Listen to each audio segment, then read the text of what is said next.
আমরা আমাদের প্রাইভেট ইউনিভার্সিটির শিক্ষার্থীদের এই জুলাইয়ের অবদানকে সামনে নিয়ে আসার জন্য পুনাবের পক্ষ থেকে আয়োজন করছি জুলাই আপরাইজিং মেমোরিয়াল অ্যাওয়ার্ড 2026। এখানে প্রাইভেট ইউনিভার্সিটির অবদান কী ছিল এটা নিয়ে আসলে এখন আর প্রশ্ন করার কোনো সুযোগ নাই যে প্রাইভেট ইউনিভার্সিটির অবদান কী ছিল। এটা সাংবাদিক ভাইয়েরা জানেন, পুরো দেশবাসী জানে।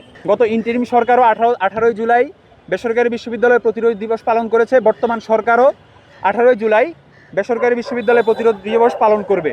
আমরা এই জন্য বর্তমান সরকারকে আমাদের পক্ষ থেকে ধন্যবাদ জানাচ্ছি। আপনারা সকলেই জানেন সাভারে একটা গণহত্যা হয়েছিল, যে 6 জন মানুষকে লাশ পোড়ায় দিছিল। সেখানে প্রাইভেট ইউনিভার্সিটির 2 জন শিক্ষার্থী আছে, এটা কিন্তু দেশবাসী জানে না। এমনকি প্রাইভেট ইউনিভার্সিটির ঢাকার আন্দোলনের ক্ষেত্রে কী অবদান ছিল 18 তারিখ থেকে শুরু করে 5 তারিখ পর্যন্ত, গণ অভ্যুত্থানের দিন পর্যন্ত, সেটা সারা দেশবাসী জানে। তো আমরা যেটা করতেছি যে প্রাইভেট ইউনিভার্সিটি আমাদের যারা শহীদ আছে, আমাদেরকে ন্যাশনালি এখন পর্যন্ত বড় ধরনের কোনো প্রোগ্রামের মাধ্যমে রিকগনাইজ করা হয়নি। পুনাবি প্রথমবারের মতো প্রাইভেট ইউনিভার্সিটির শহীদদেরকে নিয়ে প্রোগ্রামের আয়োজন করতেছে। এবং এর পাশাপাশি প্রাইভেট ইউনিভার্সিটির কালচারে আমরা ক্লাব অ্যাওয়ার্ডের মাধ্যমে জুলাইকে কীভাবে জারি রাখতে পারি, এটার জন্য পুনাব প্রত্যেকটা প্রাইভেট ইউনিভার্সিটি ক্লাবের সমন্বয়ে আয়োজন করতেছে ক্লাব এক্সেলেন্সি অ্যাওয়ার্ড। বিগত 1 বছরের তাদের কাজের ভিত্তিতে আমরা তাদেরকে অ্যাওয়ার্ড প্রদান করব। আপনারা সকলেই জানেন, যখন 15 তারিখে ঢাকা ইউনিভার্সিটির হলগুলোকে বন্ধ করে দেওয়া হয়, আমাদের কিন্তু কখনো কোটার প্রয়োজন ছিল না। প্রাইভেট ইউনিভার্সিটি একটা পরিসংখ্যানে দেখা যায় যে প্রাইভেট ইউনিভার্সিটির শিক্ষার্থীরা সরকারি চাকরি করে মাত্র 0.77%, মানে এটা 1%-এর চাইতেও কম। আর পাবলিক ইউনিভার্সিটির শিক্ষার্থীরা সরকারি চাকরিতে জয়েন করে প্রায় 13%। তো সেই জায়গা থেকে আমাদের কোটার বিন্দুমাত্র কোনো প্রয়োজন ছিল না।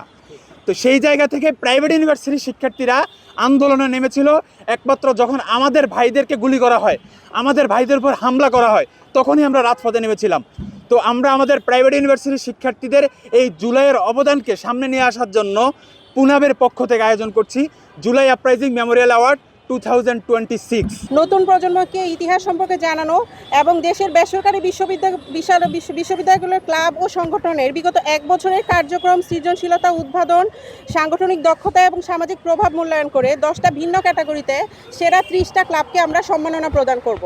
সেই 10টা ক্যাটাগরি হচ্ছে: cultural category, photography club, media and creative club, computer science and programming club, tech and innovation club, career club, sports club, volunteer service and social welfare club, এবং থাকবে স্পেশাল ক্যাটাগরি, যেটাতে হচ্ছে আমরা জুলাই আন্দোলনে আহত এবং নিহতদের আমরা সম্মাননা প্রদান করব। আমাদের অবদানকারী শিক্ষকগণ যারা আমাদের পাশে সর্বদা ছিলেন তাদেরকে দিব, এবং হচ্ছে আমাদের সাংবাদিক কর্মীরা যারা আমাদেরকে সবসময় সহায়তা করেছেন আন্দোলনের সময়, ওনাদের চিকিৎসা প্রতিষ্ঠান, গণমাধ্যম এবং সহযোগিতার অ্যাপ্রিসিয়েশন ক্রেস্ট প্রদান করা হবে। আর 10 নম্বর ক্যাটাগরি হচ্ছে আমাদের ডিবেটিং ক্লাব। সেটা হচ্ছে আমাদের আজকে ফাইনাল প্রতিযোগিতা হচ্ছে ডিবেটিং ক্লাবের, ওইটার ভিত্তিতে আমরা চ্যাম্পিয়ন, ফার্স্ট রানার আপ এবং সেকেন্ড রানার আপকে সম্মাননা প্রদান করব।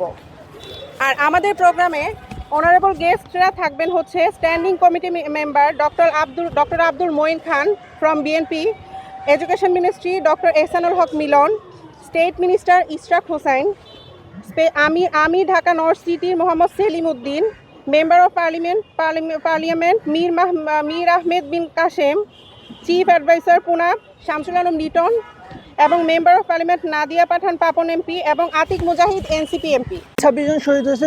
শহীদদের নাম আমি এবং ইউনিভার্সিটির নামগুলো আমি শর্টে বলতেছি। সর্বপ্রথম Mohammad Rabbi Mia, South East University, এবং Imtiaz Ahmed Jabir, South East University, Rakib Hossain, South East University, Mohammad Robiul Islam, South East University, Rasel Mahmud, Sonargaon University, Mohammad Sajjad, Sonargaon University, Asif Iqbal, Independent University Bangladesh, Mohammad Sujon Mithi, BUBT, Tahmid Abdullah, BUBT, Shakil Parvez, Manarat International university,